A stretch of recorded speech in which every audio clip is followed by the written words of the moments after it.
భవిష్యత్తులో ఇంకెన్నెన్నో బ్రహ్మోత్సవ Nizamabad municipal corporation తో పాటు జిల్లాలోని అన్ని మున్సిపాలిటీల్లో కాంగ్రెస్ జెండా ఎగరవేయడమే లక్ష్యంగా కాంగ్రెస్ పార్టీ భారీ సమీక్షా సమావేశం నిర్వహించింది. సమావేశంలో రానున్న మున్సిపల్ ఎన్నికల వ్యూహం, సంస్థాగత బలోపేతంపై విస్తృతంగా చర్చించారు. మున్సిపల్ ఎన్నికల జిల్లా ఇన్ఛార్జి మంత్రి ఉత్తమ్ కుమార్ రెడ్డి, ప్రభుత్వ సలహాదారు షబీర్ అలీ, టీపీసీసీ అధ్యక్షులు మహేష్ కుమార్ గౌడ్, ప్రభుత్వ సలహాదారు సుదర్శన్ రెడ్డి క్యాడర్ కు దిశానిర్దేశం చేశారు.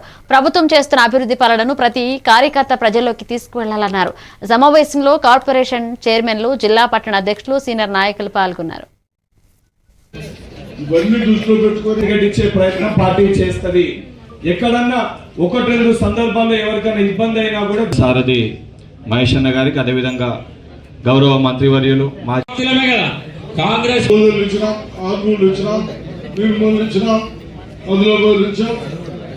కోట్ల రూపాయలు ఇస్తాం.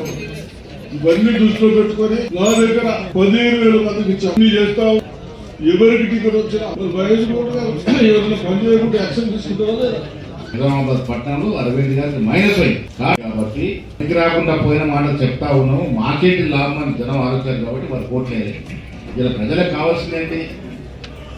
వారికి సదుపాయాలు, రేపు రోజున వారికి భవిష్యత్తు, పిల్లలకు భవిష్యత్తు, చదువు, విద్య, వైద్యం, ఆరోగ్యం ఇవన్నీ కావాలి. ఇవన్నీ ఇలా రేవంత్ రెడ్డి గారి ప్రభుత్వం ఇస్తా ఉంది. రోడ్ల విషయంలో కానీ, శానిటేషన్ విషయంలో కానీ, ఆరోగ్యం విషయంలో కానీ, విద్యుత్ విషయంలో కానీ, విద్య విషయంలో కానీ, మరి రాష్ట్రంలో ఉన్న అన్ని మున్సిపల్ కార్పొరేషన్స్, మున్సిపాలిటీస్